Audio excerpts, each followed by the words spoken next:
The doctor looked at my family and said gravely, "She has weeks to live." Everyone gasped. My son's wife tried to hide her smile. Then the doctor winked at me and whispered, "Play along, let's see who shows their true face." What happened next made my son beg for forgiveness. Subscribe to the channel, leave your like and comment from which part of the world you are watching, get comfortable and relax, let's begin. The chill of the examination table seeped through the paper gown.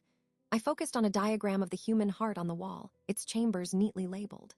My son Marcus shifted in his chair, the leather of his jacket creaking. Chloe, his wife, sat perfectly still, her hands folded over her designer handbag. Dr. Thorne's voice was a low, steady rumble as he reviewed the scan results on the light screen.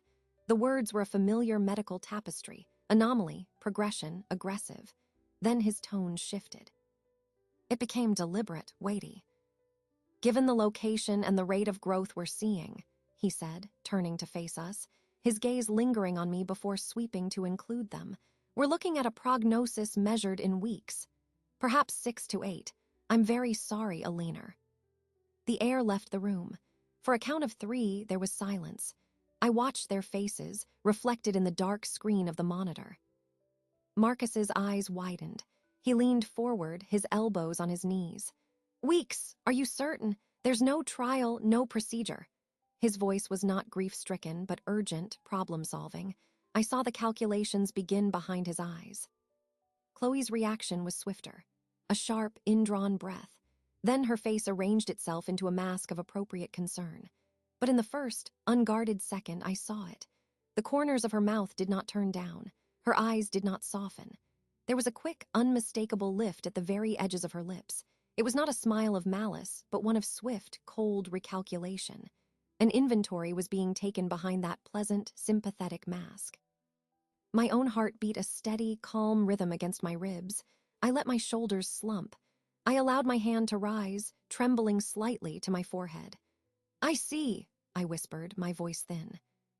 Marcus was already speaking again, turning to Dr. Thorne. "We'll need everything in writing for the estate planning, and we should discuss palliative care options immediately. We want her comfortable, of course." "Of course," Chloe echoed, her hand patting my arm. Her touch was light and brief, like brushing away a lint. "We'll manage everything, Nora. Don't you worry about a thing." I looked at Dr. Thorne. His expression was grave, professional. But as Marcus launched into a question about medical power of attorney, Dr. Thorne's eyes met mine. He gave a single, slow, deliberate blink. His gaze flickered to my family and back to me. It was not a blink of fatigue. It was a signal. He stood, cutting Marcus off. "I need to speak with Alina alone for a moment about symptom management. A bit sensitive. Would you mind stepping out to the waiting area?" Chloe looked reluctant, as if she might miss a crucial piece of data. Marcus, already scrolling through his phone, nodded absently. "We'll start making calls," he said, already moving toward the door. When the door clicked shut, the atmosphere changed. Dr. Thorne let out a long, slow breath. He leaned against the counter, his professional demeanor easing into something weary and familiar. He had been my doctor for 15 years.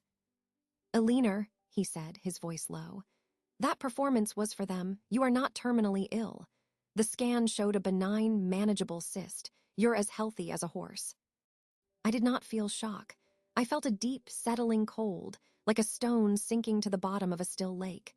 The confirmation of what I had sensed in that room was more chilling than any false diagnosis. "Why?" I asked, my voice now my own, clear and steady.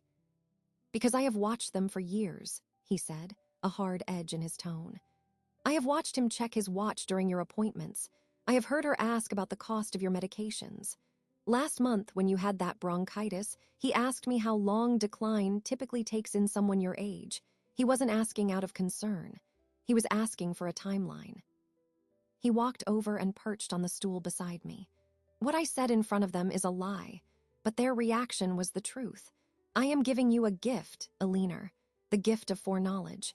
You now know, without doubt, what the next 6 to 8 weeks of your real, healthy life would have slowly revealed. You can see the course they have charted for you." I looked at my hands, the skin thin over the bones, the knuckles slightly swollen. Capable hands. Hands that had planted gardens, held books, raised a son. What do you suggest I do? You have a choice, he said. You can walk out there and tell them it was a mistake, a mix-up with the scans. Things will return to what passes for normal.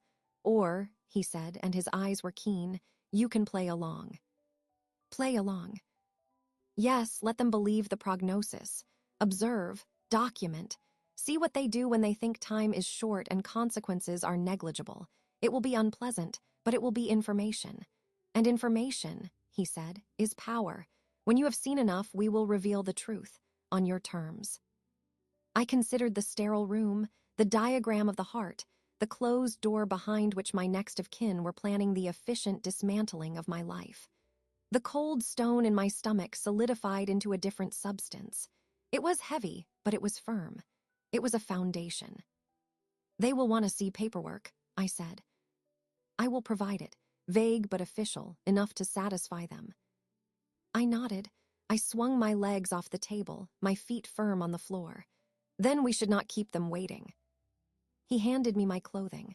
As I dressed behind the screen, I composed my face. I practiced the slight tremor in my hands. When I emerged, my posture was softer, diminished. Dr. Thorne opened the door. Marcus and Chloe stood immediately. Chloe's eyes were bright, searching my face for signs of deterioration. Marcus's phone was still in his hand. Mom, Marcus said, everything okay? I offered a weak smile. The doctor has given me some things to help with the discomfort. I let my voice trail off. Dr. Thorne was all professionalism again. I've printed out the relevant information for you, Marcus. My nurse will schedule a follow-up. Elena knows the management plan. He looked at me, a final, neutral glance. Take care of yourself. In the car, Marcus drove with a new, focused intensity. Chloe spoke from the passenger seat, her voice a stream of plans. We'll need to get a key to your house, Nora, for the nurses, and we should go through your papers this weekend. Marcus can take care of the bills. You shouldn't have any stress. I looked out the window at the passing streets, the familiar route to my home. That sounds wise, I murmured. And the house, Chloe continued, her tone casual, almost offhand. We should think about the market. It's very hot right now. It would be one less thing for you to worry about. I closed my eyes, feigning fatigue. Not today, dear. I'm very tired. When we arrived, they walked me to the door like I was made of glass. I insisted I needed rest. Alone. After their car disappeared down the street, I stood in my quiet hallway. The late afternoon sun slanted across the polished floorboards, catching the dust motes in the air. I could smell the faint scent of lemon polish and the soil from the potted fern by the stairs. I walked into the living room. My living room. I touched the back of my reading chair. I looked at the photographs on the mantel. Marcus as a gap-toothed boy, my late husband, a picture of my mother. I picked up a small jade elephant my granddaughter Lily had given me. The cold, heavy feeling was still there, but it had a purpose now. Dr. Thorne was right. This was a gift, a terrible, clarifying gift. I placed the elephant back on the shelf with precise care. The game had begun. I would play my part. I would be the ailing mother, the fatting grandmother, the obliging patient, and I would watch. I would remember every word, every glance, every stolen piece of silver. The next 8 weeks would not be about my end. They would be about their true beginning. I sat down in my chair, the worn fabric familiar under my hands, and waited for the next move. Mine would come later. The silence after they left was a solid thing. I sat in my chair until the sunbeam shifted from the floorboards to the rug. Then I stood. There was no fatigue, no tremor. I made a cup of tea. The ordinary ritual boiling water, selecting a cup, the wait for it to steep, felt like a rehearsal. I was practicing normalcy for an audience that would soon return. They returned 2 days later, not together. Marcus called first, his voice strained with the effort of sounding gentle. He would come by after work. Chloe arrived in the afternoon, her car pulling into the driveway with a precise turn. She brought a binder. This detail I noted as I answered the door, leaning slightly on the frame for effect. The binder was pale gray, expensive-looking. Nora, she said, her smile smooth as cream. She kissed the air near my cheek. I come bearing options to lift your spirits. I ushered her into the living room, moving with deliberate slowness. She sat on the sofa, placing the binder on the coffee table. Her eyes did a swift inventory of the room. They paused on the antique brass clock on the mantel, a wedding gift to my parents. They flicked to the landscape painting my husband bought for our 25th anniversary. "How are you feeling?" she asked, the question a formality. "Some days are clearer than others," I said, my voice a soft thread. "The medication helps with the pain." I watched her. She nodded, her expression sympathetic, but her fingers were already flipping open the binder. "I thought we could talk about a little project, something to focus on besides, well." She revealed pages of paint samples and fabric swatches. "The house has such good bones, Nora, but it feels a little dark. For you now, we could brighten things up. Soft, calming tones, it would be more soothing." She slid a page toward me. The colors were all variations of beige and gray. "These are very popular for resale," she said, then caught herself. "I mean, for creating a serene environment." "It seems like a lot of work," I murmured, touching a sample named Dawn Mist. "Oh, don't you worry about that. We'll manage everything. I have a wonderful contractor. He can start with an appraisal, get a sense of the layout and the assets." She looked at me, her head tilted. "You have the deed and the survey in your safe box, don't you? It would be helpful for him to see the exact property lines." There it was, not a question about my comfort, a question about the deed. I let my hand flutter to my chest. "I believe so. My husband always handled those papers. They might be with the will. Everything is with Mr. Henderson, the lawyer." A slight tightening around her eyes. She preferred direct access. "Of course, we can have Marcus call him." She closed the binder. "It's just about making things easier for you, Nora, one less burden." She stayed for another 20 minutes discussing neutral topics. The weather, a distant cousin's child. Her gaze continued its circuit of the room, assessing, pricing. When she left, the air felt subtly rearranged, as if a very careful burglar had passed through, touching nothing but knowing everything. Marcus arrived at 6. He carried a different kind of binder, a plastic folder from a hospital network. He looked tired, but it was the tiredness of a man dealing with a complex business transaction. "Mom," he hugged me, a brief, stiff embrace. He smelled of office air and coffee. "We need to talk about the next steps, practical matters." We sat at the kitchen table. He opened his folder. It contained brochures. Sunset Haven Assisted Living, the Oaks Palliative Care Center. The brochures showed smiling, blurry-faced seniors sitting in gardens. "Chloe and I have been researching," he said, his voice assuming a tone I recognized from his conference calls. "These are the best facilities in the region, top-rated care.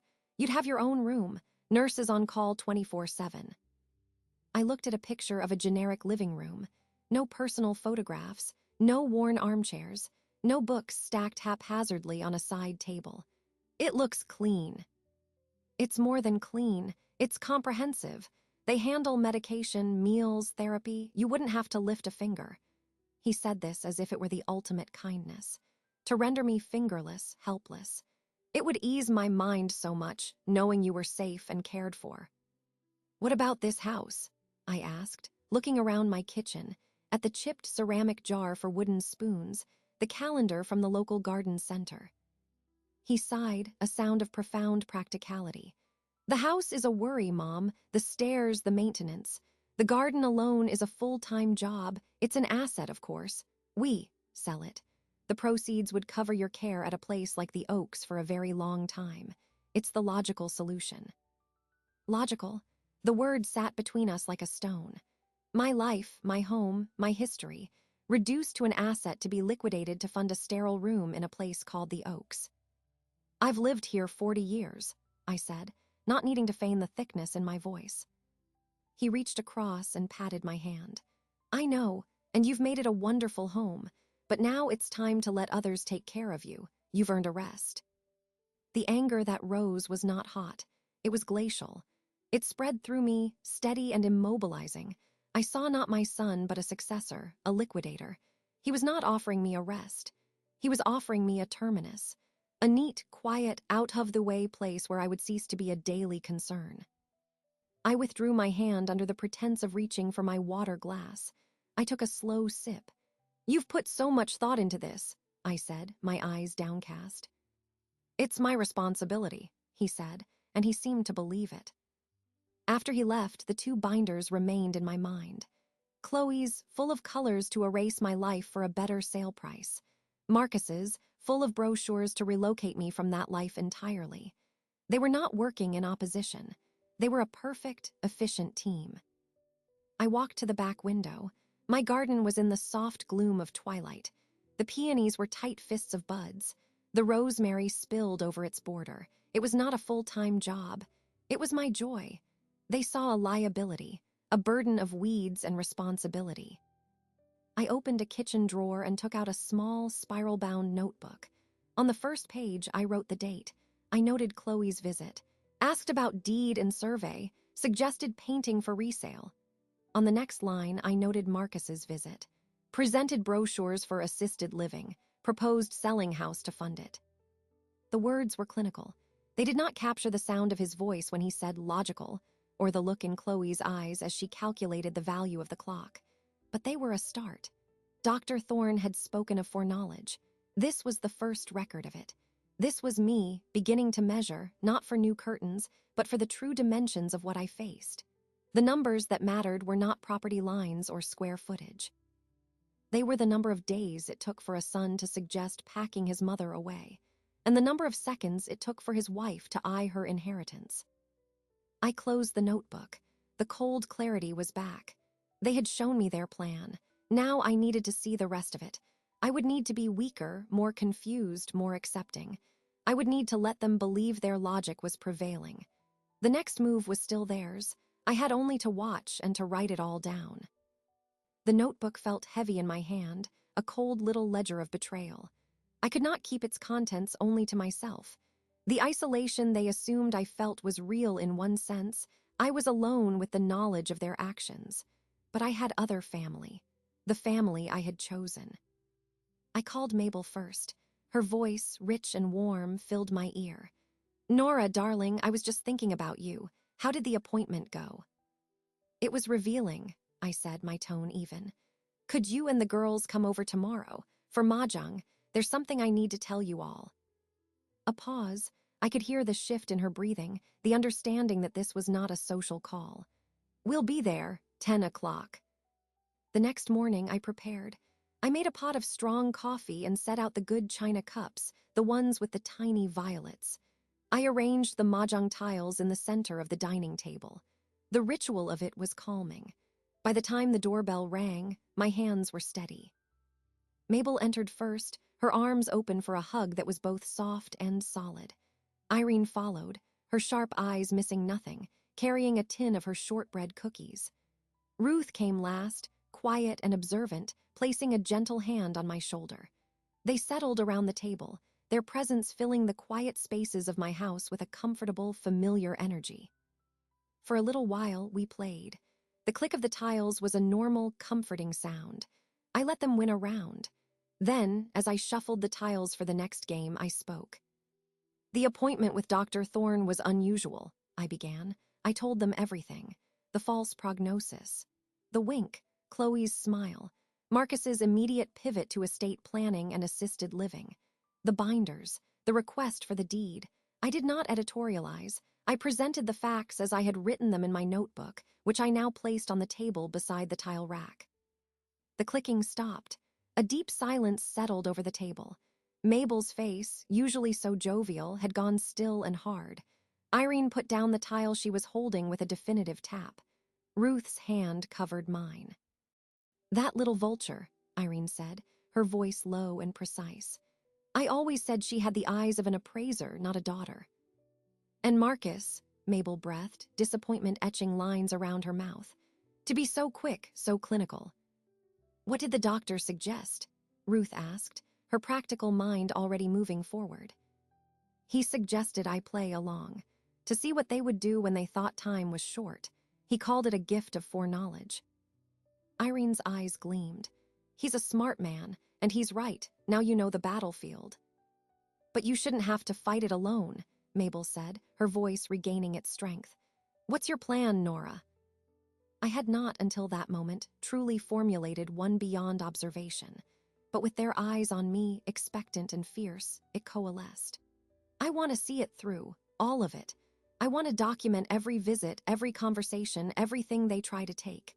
And then, when I have seen enough, I want to reveal the truth, in a way they cannot ignore or explain away.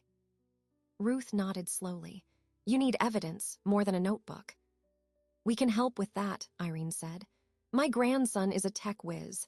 He set up a camera for my bird feeder, a small thing no bigger than a button. It connects to a phone. We could place a few, discreetly.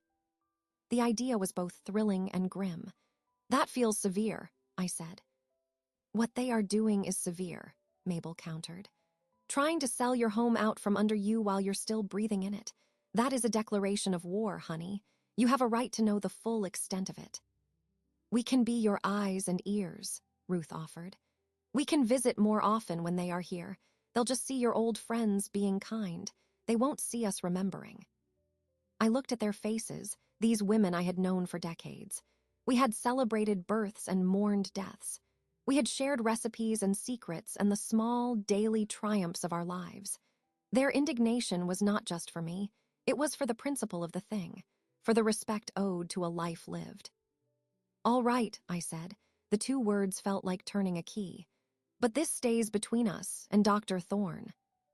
The Mahjong conspiracy, Irene said, a tight smile on her lips. She lifted her coffee cup. To truth. We all lifted our cups. The china made a soft, clear sound as they touched. The rest of the morning was spent in planning.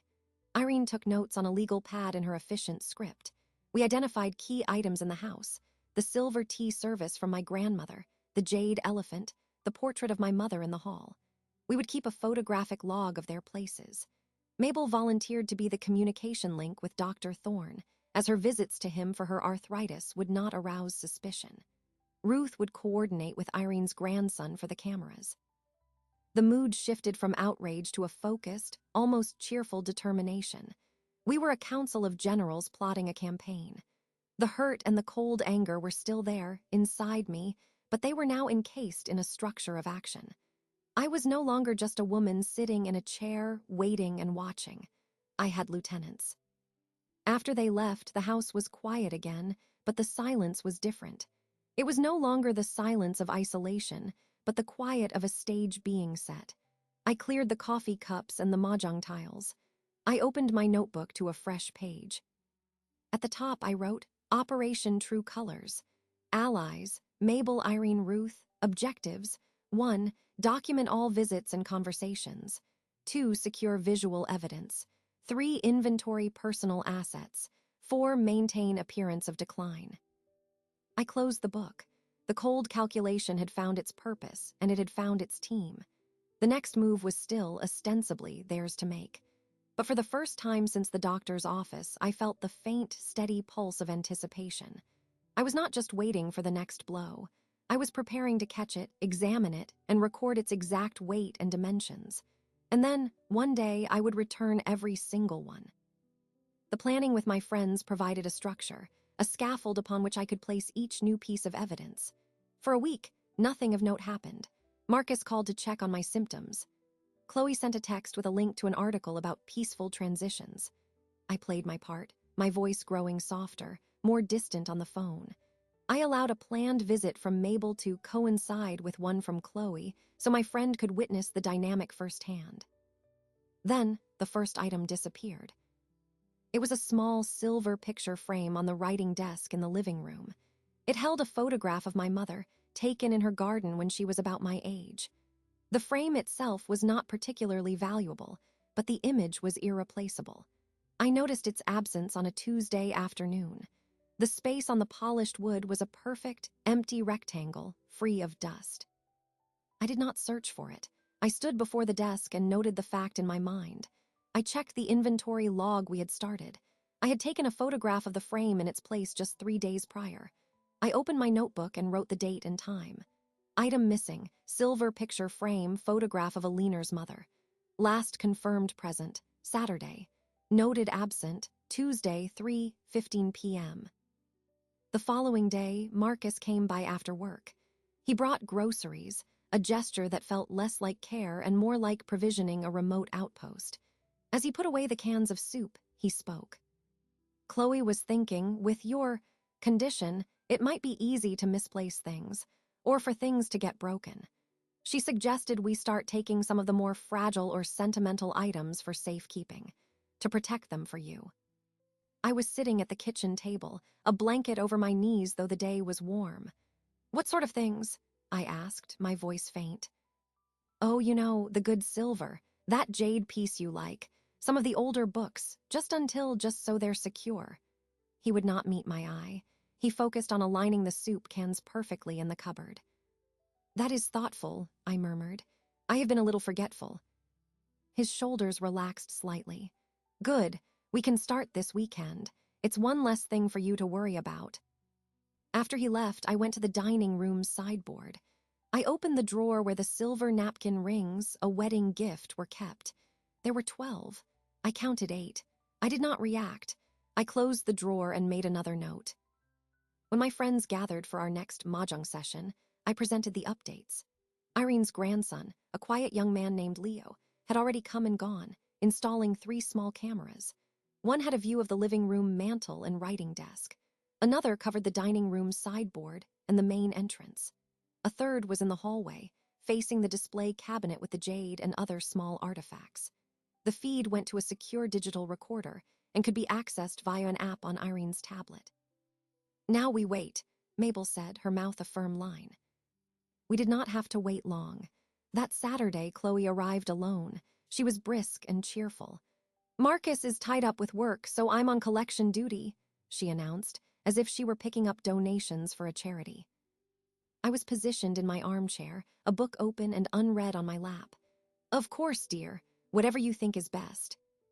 She moved through the house with efficiency. From the display cabinet, she took the jade elephant and a small cloisonné vase. She opened the sideboard and took the remaining napkin rings and 6 of the silver dessert spoons. She did not ask.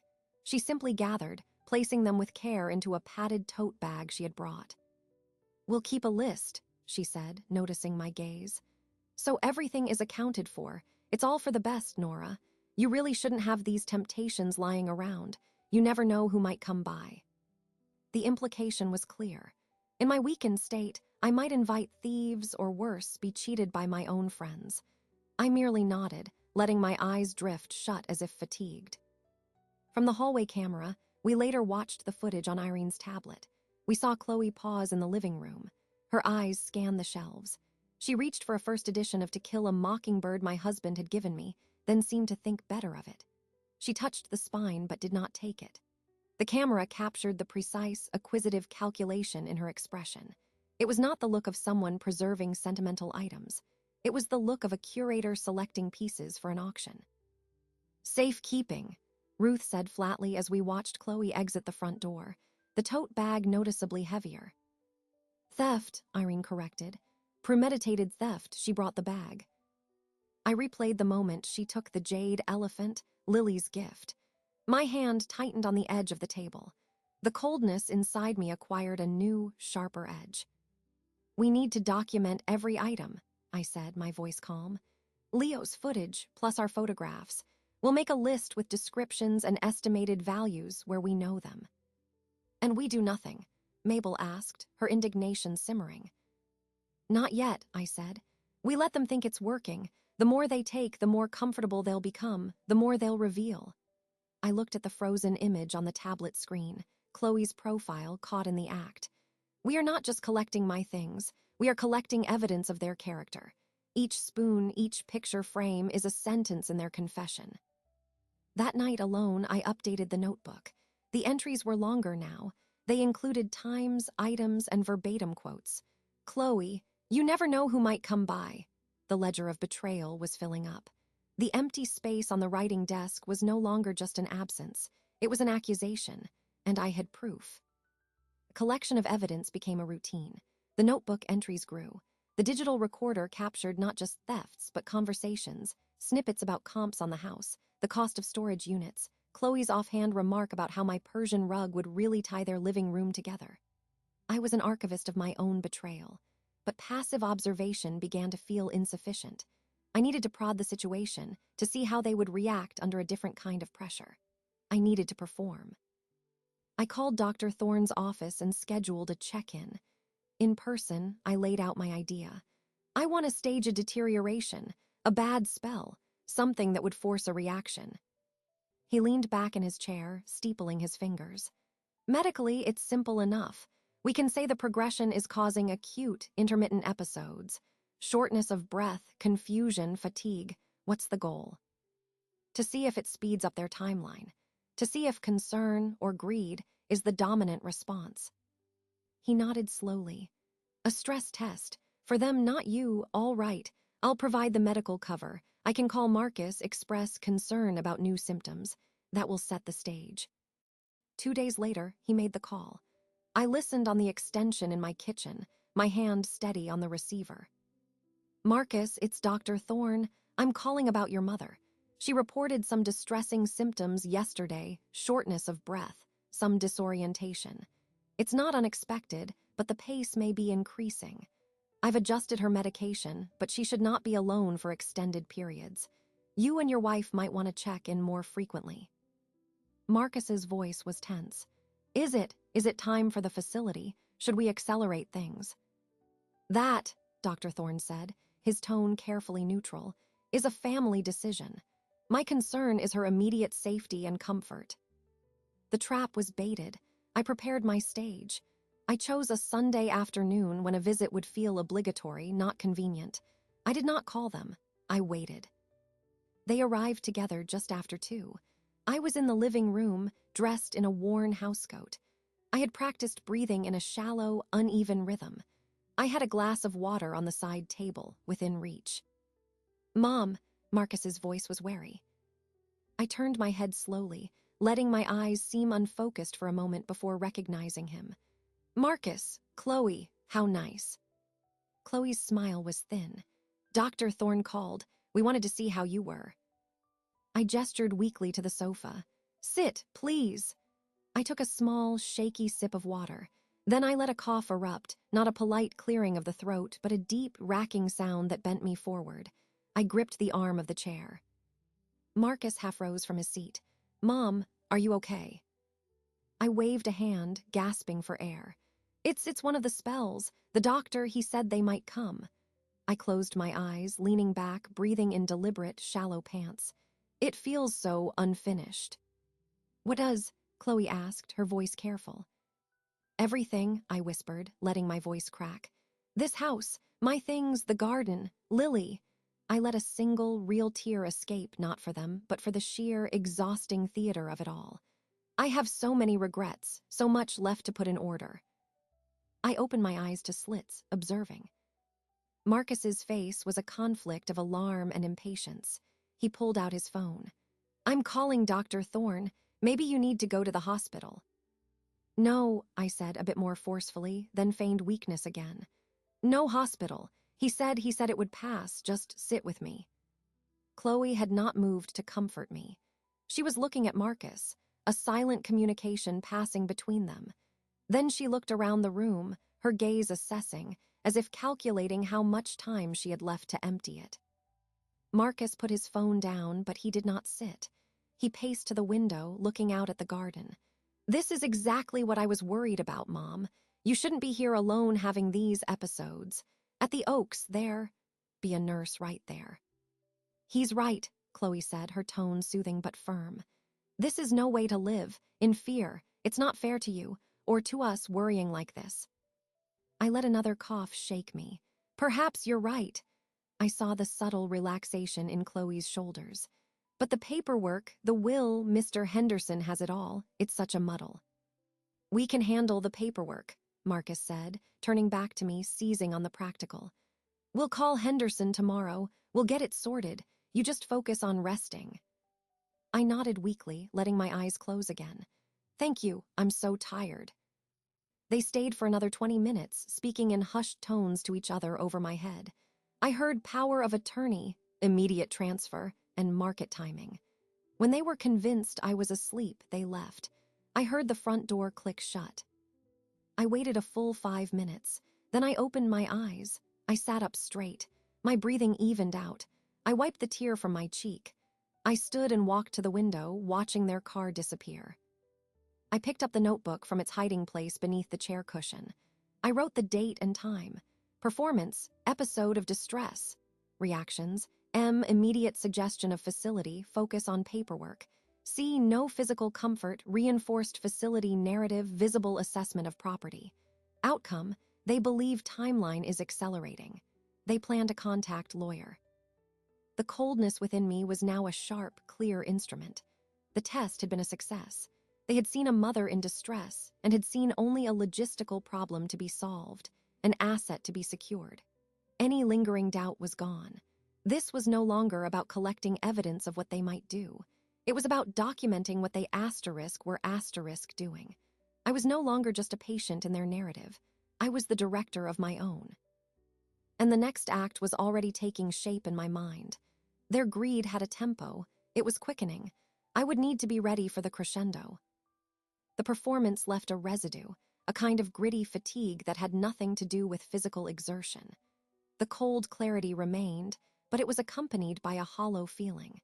I had confirmed their nature, but the confirmation was its own burden. I needed a reminder of what I was preserving, beyond the house and the things. I needed to see the part of my legacy that was not an asset to be liquidated. I called my granddaughter, Lily. She was 16, caught in that space between childhood and adulthood. Her voice on the phone was a bright, clear sound. "Grandma, I was just thinking I hadn't seen you in forever." "It has been too long," I agreed. "Would you like to come over Saturday? I could use some help in the garden. The weeds are getting bold." "Yes, I'll bring my sketchbook. The light in your garden is perfect in the afternoon." Saturday arrived, warm and clear.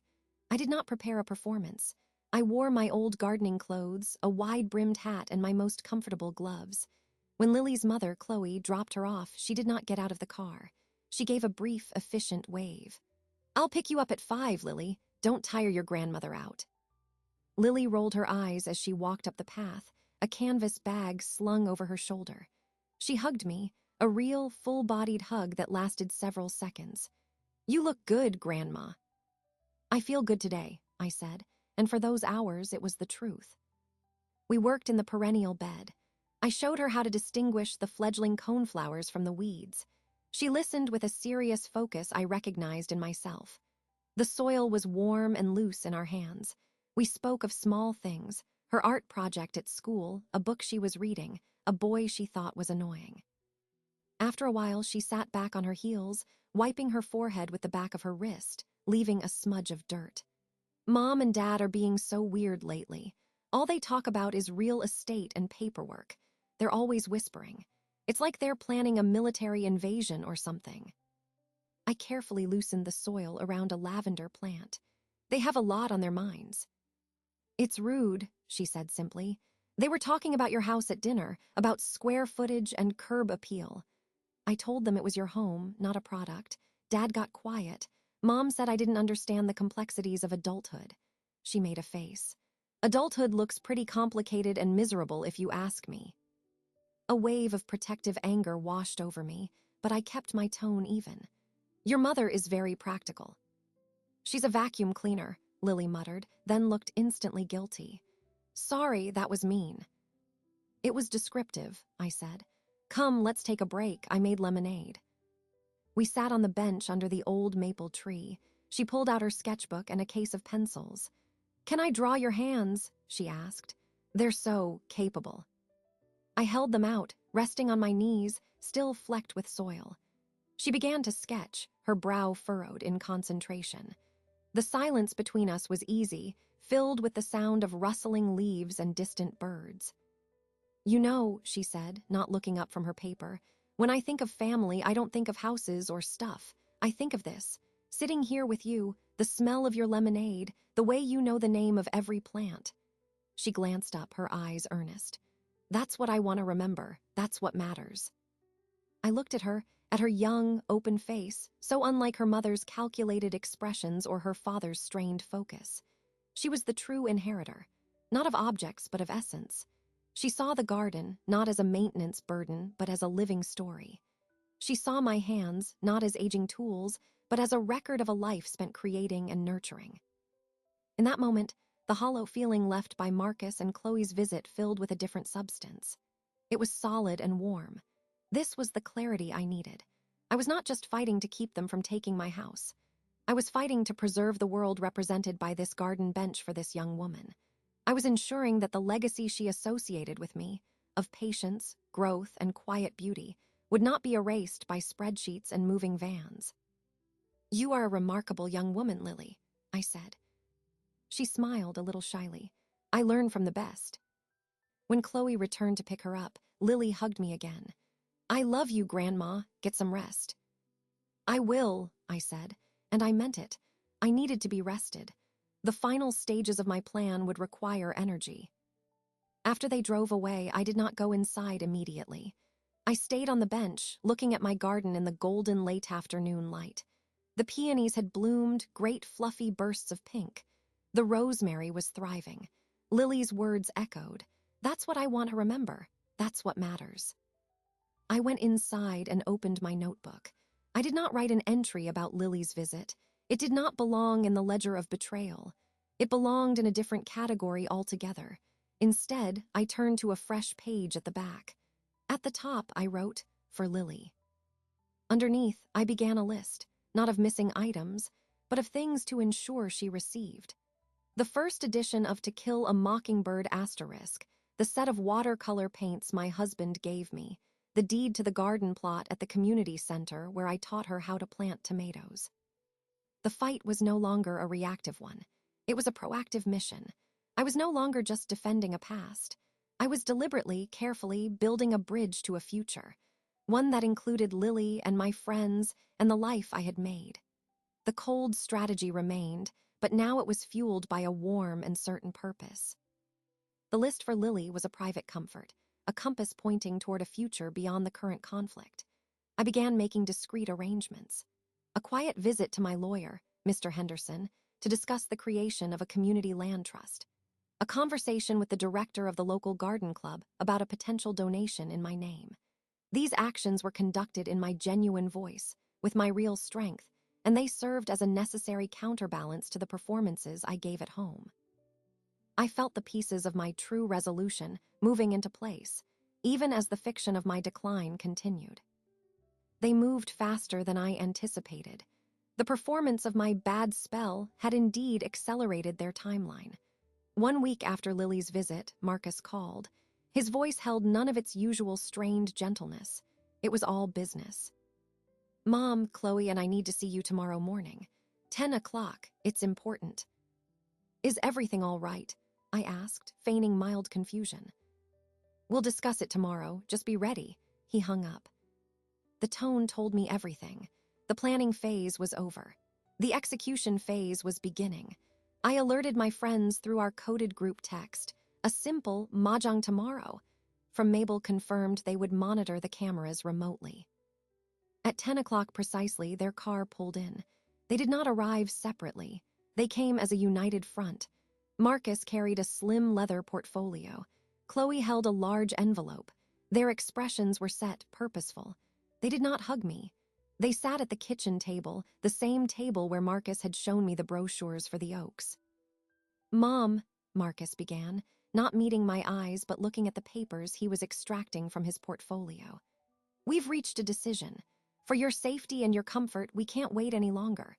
We found a buyer for the house. A very good offer, given the circumstances. The sale will cover your medical and custodial care at the Oaks, which has a room available next month." He slid a sheet of paper toward me. It was a real estate listing agreement, already signed by him as authorized representative. The proposed sale price was a number that felt both absurdly large and insultingly small for a life's history. I stared at it, letting my hand shake as I reached for it. A buyer, so soon. "It's a seller's market," Chloe said, her voice smooth. She pulled documents from her envelope. "And we've secured your spot at the Oaks. They need these admission and financial commitment forms signed. We've already spoken with Mr. Henderson. He's prepared the necessary updates to the power of attorney to allow Marcus to manage the sale and the transition seamlessly." Seamlessly. A word for a process with no rough edges, no resistance. They had planned it all, spoken to my lawyer, selected my final room, priced my home, all without a single conversation with me about my wishes. I thought we had more time, I whispered, the tremor in my voice not entirely feigned. The brazenness of it was a shock, even after everything I had witnessed. We don't, Marcus said, his voice firm. After that last episode, Dr. Thorne agreed the situation is unstable. It's time, Mom. It's time to let us take care of this. He placed a pen on top of the forms. Signing these is the best thing for everyone. It will give you peace of mind. I looked from his face to Chloe. Their faces were not cruel. They were implacable. They genuinely believed this was the logical, responsible, even kind course of action. I was an equation to be balanced, a liability to be managed. The love they might have felt was buried beneath layers of convenience and avarice. The cold anger crystallized into something diamond-hard and perfectly clear. This was the final, unambiguous revelation. They were not just suggesting, they were presenting a fait accompli. The confrontation was here, and it was icy. I let a single tear trace a path down my cheek. I did not wipe it away. You've done so much work, I said, my voice breaking. May I have a day to look these over? It's so much to take in. Chloe and Marcus exchanged a glance, a silent negotiation. Of course, Chloe said, with the magnanimity of a victor. But we really need the signed forms by the end of the week. The buyer is waiting, and the room at the Oaks is being held. They stayed a while longer, speaking in reassuring tones that felt like a formality now that their objective was laid bare. When they left, the kitchen felt contaminated by the presence of those documents. The home I loved felt like a commodity with a pending sale sticker. I did not touch the papers. I walked to the living room and opened my notebook. My hand was steady. I wrote the date and time. Ultimatum delivered. Presented with signed listing agreement and admission forms for the Oaks. Gave deadline, end of week. Strategy, requested 1 day to review. Their objective is now explicit and time-bound. I then picked up my phone and sent a different kind of text. To Dr. Thorne, I wrote, the offer has been made. The timeline is 1 week. We proceed with our plan. To my friends, I wrote, the board is set. Prepare for the final move. The performance was over. The period of observation was concluded. Their move had been made, and it was as decisive as I had feared and perversely hoped. They had shown their full hand. Now it was my turn to show mine. The coldness within me was no longer just a shield. It was the steel of a blade, carefully forged over weeks of patience, now finally unsheathed. I had asked for a day. I would use it to finalize the details of a very different kind of gathering. The documents sat on the kitchen table like a foreign artifact. I did not look at them again. I had my day, and I intended to use every hour of it. My first call was to Dr. Thorne's direct line. It's Alina. They've presented the papers. Listing agreement, admission forms. They want signatures by the end of the week. A brief silence. Then we move to the final phase. What do you need from me? The invitation needs to look official. It needs to come from your office, on your letterhead, something they cannot ignore. I'll have my secretary prepare it. Text me the wording. I had already drafted it in my notebook. I read it to him. You are formally requested to attend a meeting regarding the estate planning and medical directives of Mrs. Alina Jenkins. This meeting, convened by Dr. Eris Thorne in his capacity as attending physician, will serve as the definitive reading of her final wishes. Presence is mandatory for all designated next of kin. Date, Saturday, 2 p.m. Location, the home of Mrs. Jenkins. That should do it, Dr. Thorne said. I'll have it messengered to you tomorrow. You'll need to address and send them. Understood. My next call was to Mabel, who activated our network. Within 2 hours, my kitchen was once again the headquarters of the Mahjong conspiracy. Irene arrived with her tablet, showing the latest footage, Marcus and Chloe at a cafe, talking animatedly, no doubt about my impending compliance. Ruth brought a folder with the completed inventory, cross-referenced with photographs and timestamps from the cameras. Mabel carried a bag of groceries. We're not having a wake, I told them as they bustled in. We're having a reckoning, but we can still eat. Exactly, Mabel said, unpacking ingredients.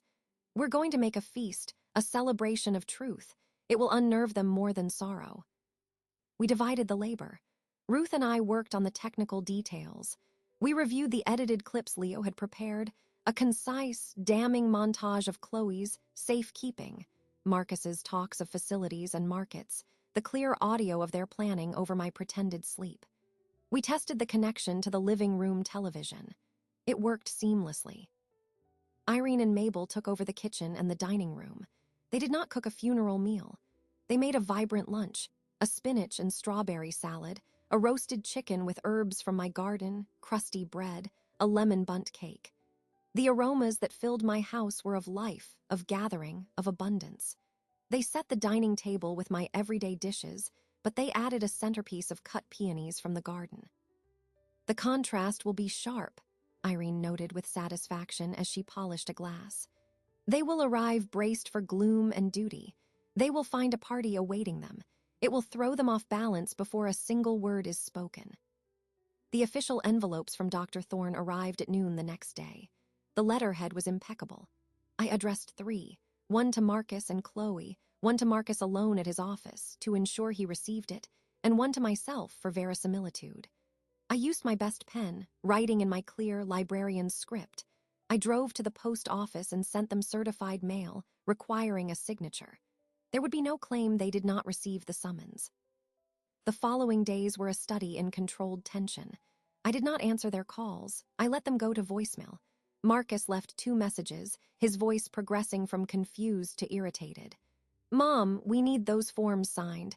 Did you get a strange letter from Dr. Thorne? Call me back." I did not. My friends came and went, completing their tasks. The house was cleaned, not with the frantic energy of showing it to buyers, but with the deliberate care of preparing for an important event. We hid the cameras, receivers. We arranged the living room furniture to create a clear view of the television and space for everyone to sit. It was stage direction. The morning of the meeting, we gathered early. We dressed not in black, but in regular clothes. I chose a simple linen dress in a deep blue, not a housecoat. Mabel put on a string of bright beads. Ruth wore a crisp blouse. Irene declared we looked formidably sane. We ate a light lunch together at the now gleaming dining table. The atmosphere was not giddy. It was focused, like athletes before a competition. We reviewed the sequence one final time.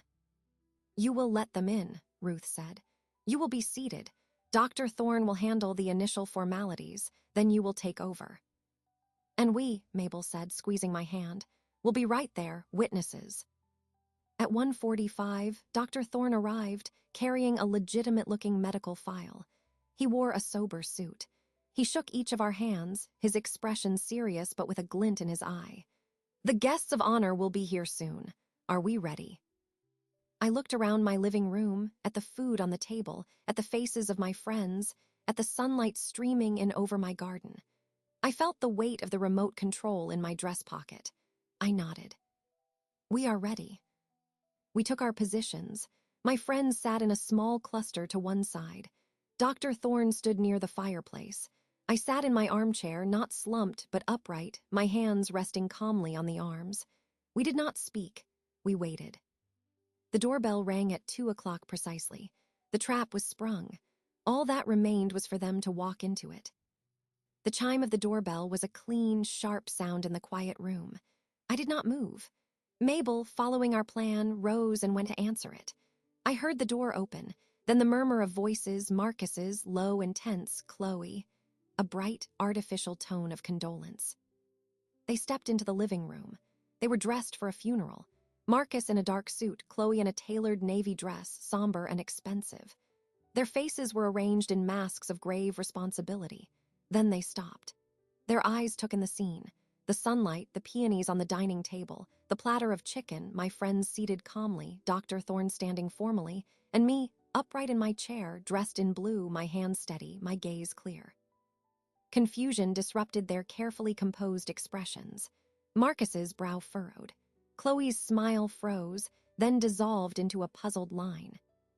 "Mom," Marcus said, his eyes darting to Dr. Thorne. "Doctor, what is this?" Dr. Thorne gave a small, polite nod. Please sit. We have matters to discuss.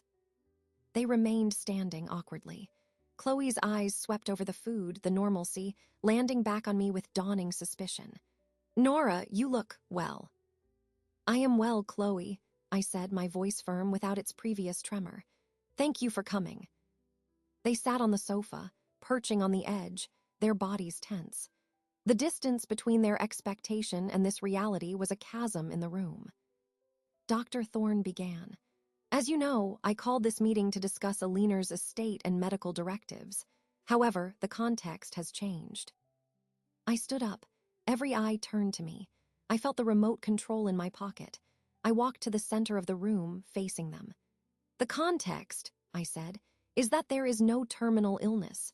The diagnosis was a fiction, agreed upon between Dr. Thorne and myself after your reactions in his office suggested a clarifying experiment was necessary.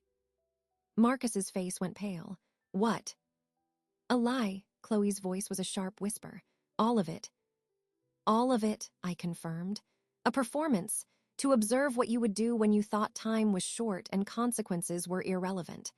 I took the remote from my pocket and pointed it at the television. Let me show you what you did. I pressed play. The screen lit up with the silent, high-definition view of my living room.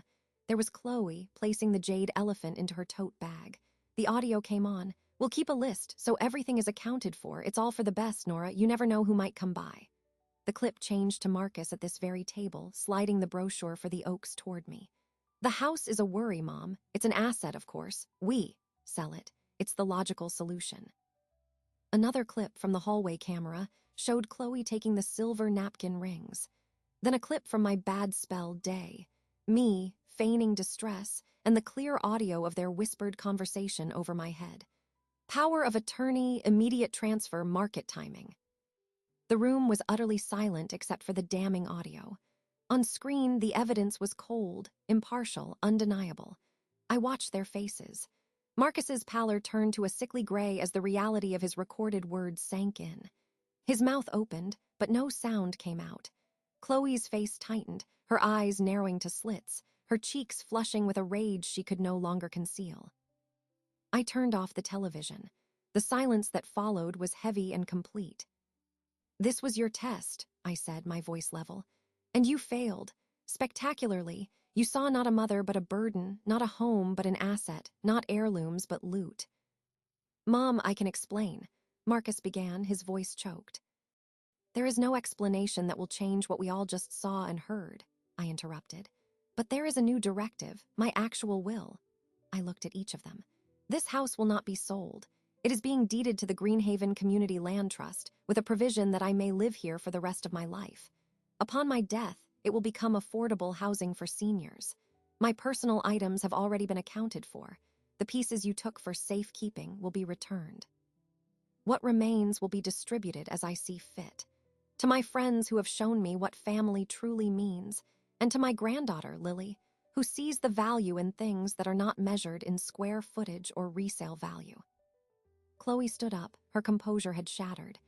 This is monstrous, a trick. You manipulated us. I observed you, I corrected her. You manipulated yourselves. You revealed your own priorities. All I did was provide the opportunity and record the results. Marcus was staring at the floor, his shoulders slumped. He looked utterly broken. You lied to us, he mumbled. You first lied to me, I said. You lied with every patronizing word, every gesture that spoke of duty instead of love, every plan you made for my life without my consent. The medical lie lasted 8 weeks. Your lie about who you are has been going on for years. Dr. Thorne spoke then. The medical documentation supporting the false prognosis was provided by me, under my authority, at my suggestion. Aliner was in perfect health then, and she is in perfect health now. Any legal questions about that can be directed to me. Chloe looked from Dr. Thorne to my friends, their faces stern and unyielding, and finally back to me. She saw no weakness, no leverage, no way in. With a sound of disgust, she snatched up her purse. I'm not staying here for this. She stormed out, the front door slamming behind her. Marcus did not follow her. He remained on the sofa, his head in his hands. The room waited. After a long moment, he looked up at me, his eyes red. "I am so sorry, Mom." I heard the words, I noted them, but the cold, hard stone of truth, gathered over weeks, did not melt. "I know you are," I said. "Now, but sorry is not a reset button. It is a starting point, and you are a very long way from the start." The revelation was complete. The truth had been unveiled, not with shouting, but with evidence. Not with hysterics, but with cold, deliberate presentation. The power had shifted irrevocably. I looked at the faces of my friends, saw their quiet satisfaction, and felt the solid ground of my reclaimed life beneath my feet. The performance was over. The rest would be reality, however difficult. The silence after the door slammed was different from the one before. It was not the quiet of anticipation, but of aftermath. Marcus stayed in his spot on the sofa, his posture one of complete deflation. My friends did not move. Dr. Thorne closed his medical file with a soft click. The evidence had been presented. The verdict was understood. "I should go," Marcus said finally, his voice thick. He did not look at me. "You should," I agreed. He stood, a slow, heavy motion. He walked to the door without another word and left. The sound of his car engine starting was a low hum that faded into the distance. Then the room exhaled. Mabel let out a long breath. Ruth began gathering the empty teacups. Irene walked over and placed a hand on my shoulder. "You were magnificent." "It was necessary," I said. The high-wire tension of the confrontation was dissipating, leaving behind a solid, weary certainty. The following days were occupied with practicalities. The items taken for safekeeping were returned by a stiff-lipped Chloe, who left the box on the porch without ringing the bell. I checked each piece against the inventory. Everything was accounted for. Marcus called twice. I did not answer. He left a voicemail saying he was staying in a hotel, that he and Chloe were discussing things. I deleted it. My real work began. With Mr. Henderson, I signed the papers to establish the land trust. The legal language was dry and full of whereases, but it felt like the most poetic document I had ever signed. My home was safe, its future purpose cemented beyond anyone's greed. I updated my will, leaving specific bequests to Mabel, Irene, and Ruth, and a separate, detailed list for Lily, including a fund for her education and the items I had set aside for her. Weeks passed. The peonies in the garden faded, and the daylilies began their show. My life resumed its true rhythm, reading, gardening, mahjong with my friends. The performance was over. I was simply myself again, but a self that had been hardened and clarified by fire. One Saturday morning, I was in the garden, tying up the tomato plants. I heard a car approach, slow, and stop. I did not turn around. I heard the car door shut, then footsteps on the gravel path. "Mom." It was Marcus. I finished securing a stem to its stake before I turned. He stood alone, dressed in casual clothes, his hands shoved in his pockets. He looked older. The slick, professional confidence was gone. In its place was a raw uncertainty. "May I talk to you?" he asked. I wiped my hands on my gardening apron. "You may." He didn't come closer. "Chloe and I are separating. She's staying with her sister. I've taken a leave of absence from work." I said nothing. I waited. "I have been thinking," he said, the words coming slowly as if each one cost him effort. "About what I saw on that screen, what I heard myself say. I have been replaying it in my head for weeks. I don't recognize that man, but he is me." He finally looked at me, his eyes pleading. "I am so sorry, Mom, not just for the plan, for the theft, for all of it, for years of it, for being too busy, for seeing your life as a problem to be managed. I failed you, completely." The apology was different from the one in the living room. That had been a shocked reaction. This was considered. It had weight. "I heard your apology," I said. "I believe you mean it now, but meaning it and atoning for it are two different things. Sorry does not rebuild trust. It does not undo the things you set in motion." He nodded, swallowing hard. "I know, I don't expect you to forgive me. I don't know if I can forgive myself. I wanted you to know. And I wanted to ask if there is anything at all I can do. Not to fix it, I know I can't, but to start." I looked at him, this man who was my son, who had lost his way in a maze of ambition and materialism. The anger was still there, a cold stone in my chest, but it was no longer the only thing. There was also a faint, stubborn ember of something else. Not hope, precisely. Curiosity, perhaps. To see if the boy I raised was still buried beneath the man he had become. I gestured to the weeding bucket and the spare kneeling pad beside it. The bindweed is taking over the far corner. It's persistent. You have to get the entire root, or it comes back stronger. He stared at the tools, then at me. Understanding dawned. This was not absolution. It was an assignment.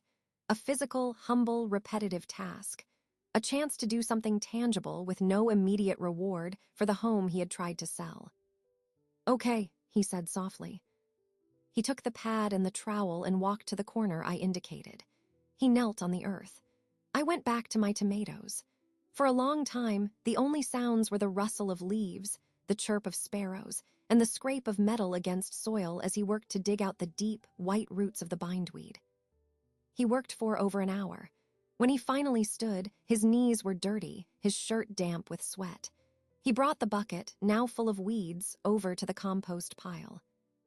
"It's harder than it looks," he said. "Most things worth doing are," I replied. He stood there, awkward again. Should I go? "Do you want some lemonade?" I asked. A flicker of something like relief passed over his face.